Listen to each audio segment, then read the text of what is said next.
So now that I've reviewed Herschell Gordon Lewis's 2000 Maniacs, figured I would, because I don't know when this would ever be relevant again, the remake from 2005 called 2001 Maniacs.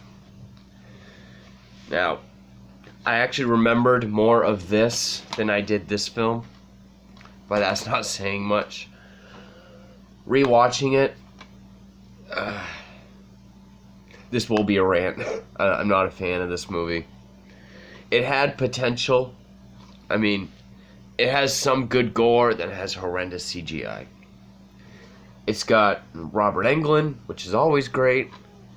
It's also got Lin Shaye, an appearance by Eli Roth, because Eli Roth produced this. Also produced by Scott Spiegel, who helped co-write the screenplay for Evil Dead 2. He was involved with all the Evil Dead films. I think he even directed Intruder, one of my favorite slasher films of the 80s. This film, though, this is a bad movie. It's as exploitation and over the top as this one. It's just not that entertaining. And you get these group of people, 3 different groups of people, these 3 frat guys, this other car of people that has like 1 guy and 2 women, and then you have a motorcycle with a black guy and a Chinese woman.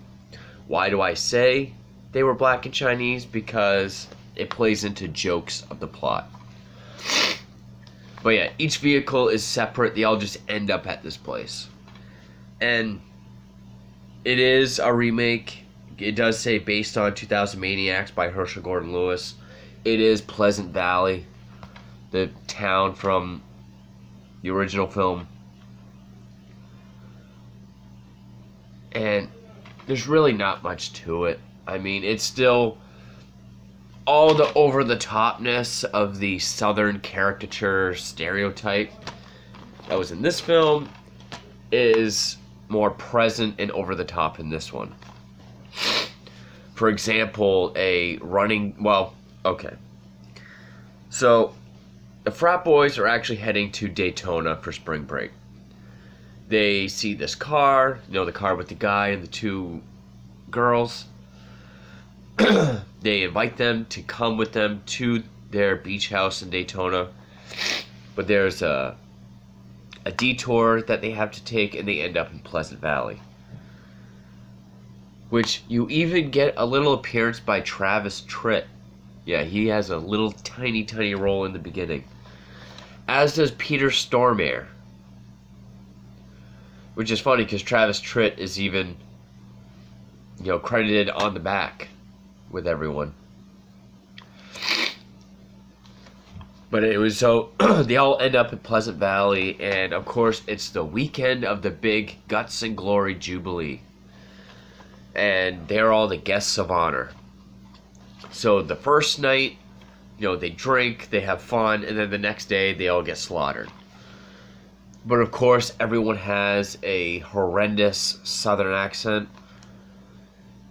The only ones being tolerable would be like Robert Englund and Lin Shaye, who of course, well, actually, is Lionsgate? I know Lin Shaye is in everything that's New Line because of Robert Shaye, but anyway, so yeah, Lin Shaye. So Robert Englund's the mayor, and Lin Shaye is the Granny Boone. She's the one that has like the the dress that comes up to here. And then you got all other sorts of colorful characters. Like, I don't know if you can see, but like that girl with the big smile, she's like short shorts, bikini top, big gap in her teeth, and is always just like, well, yeah. Then you got like this one kid named Hucklebilly, who is like this scrawny little guy with a really like little kid's voice. Kind of effeminate. there's this running gag with, there's this one guy who keeps, there's like a sheep that'll run across the screen, and then he's like chasing after the sheep, pulling his pants up, like, he calls the sheep something. He's like, come on, get back here. She's just playing hard to get. So, so you got like sheep fucking, pig fucking, any kind of like over the top stereotype that you could throw in here is in here. It is meant to be silly, I know. And you have Giuseppe Andrews, who was the cop Winston in Cabin Fever. He was also in like Detroit Rock City. He's in this as the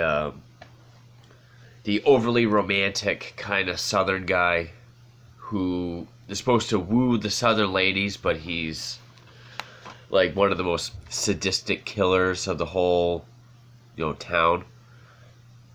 Which also reminds me, you get an appearance by Eli Roth's, I can't remember his name, but his character from Cabin Fever, like the guy with the goatee and the dog named Dr. Mambo.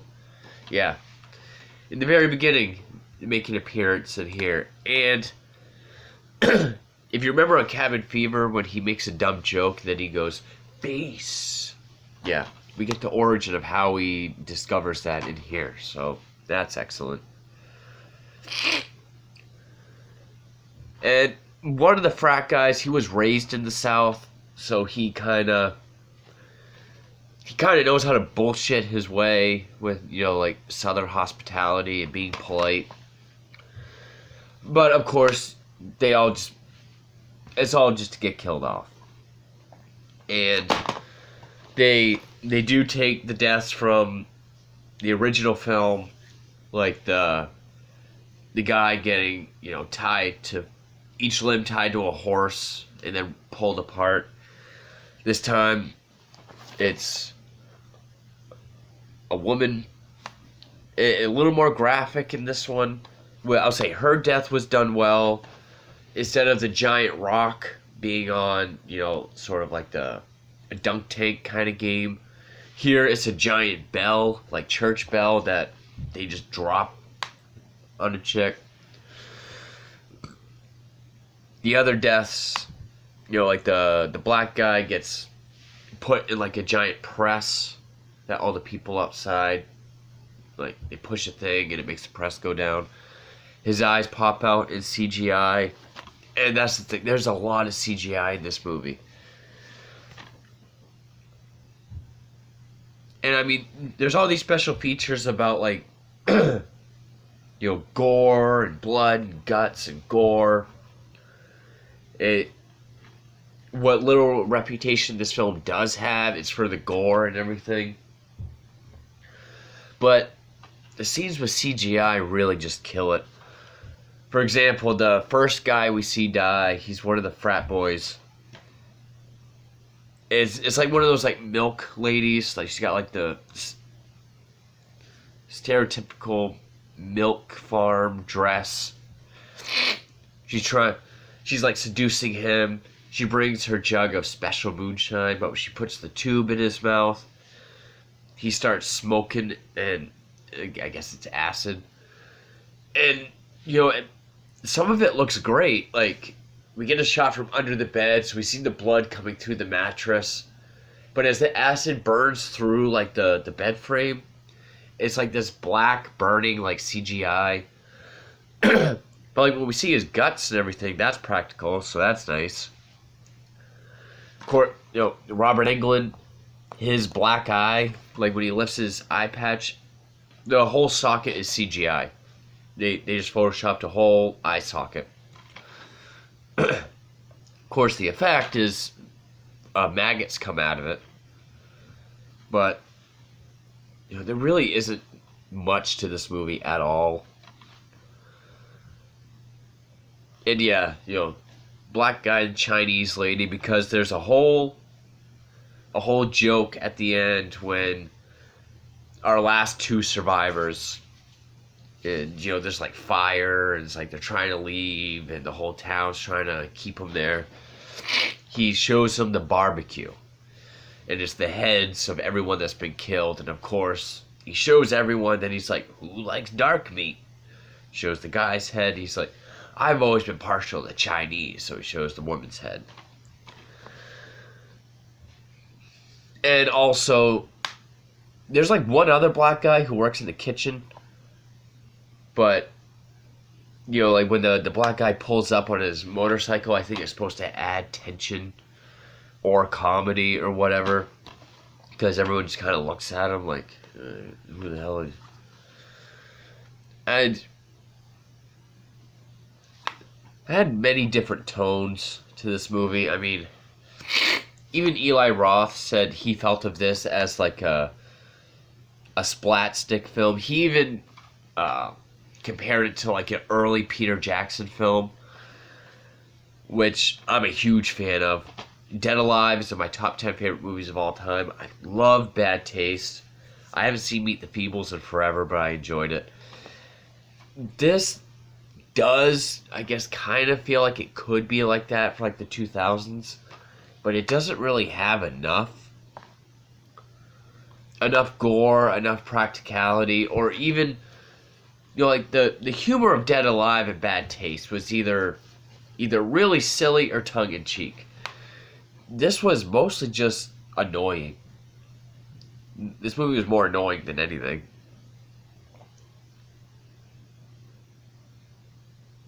And, of course, the twist at the end, because they get away. Or he doesn't really get away. He's got the upper hand on Robert Englund, and he says, word of honor, we'll let you go.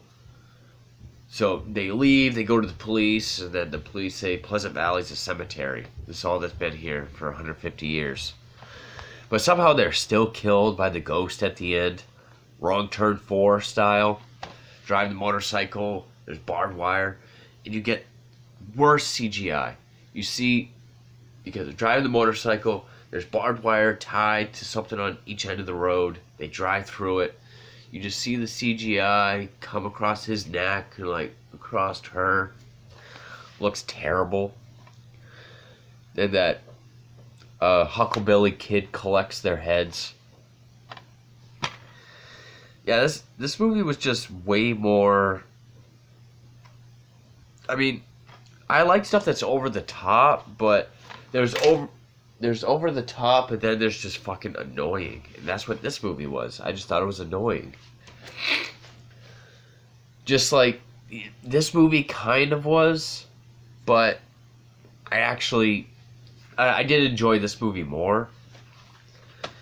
If you want to see a better version of this movie, I think it came out in 2011 or 12. I'll actually look that up. It's called Inbred. If I can fucking type correctly. 2011, I think it was. Yeah. Check out Inbred. It's either, I think it's an Irish film, but it's the same kind of thing. The Irish or Scottish, wherever it came from, it's a group of people ending up in like the countryside, and the hillbilly town folk put on this torture show for all the inhabitants. And whether it was influenced by either one of these movies, I'm not sure, but I actually like that movie better than both of these. But I would say this is definitely better than this. I guess I'd be lying if I said it didn't have its moments, but the moments I enjoyed were few and far between. The only actors I could really watch all the way through and not like cringe or scoff at would be Robert Englund or Lin Shaye. Everyone else I just found annoying. The deaths were really spread apart and when they were practical, there wasn't a lot to see, or it was just horrendous CGI.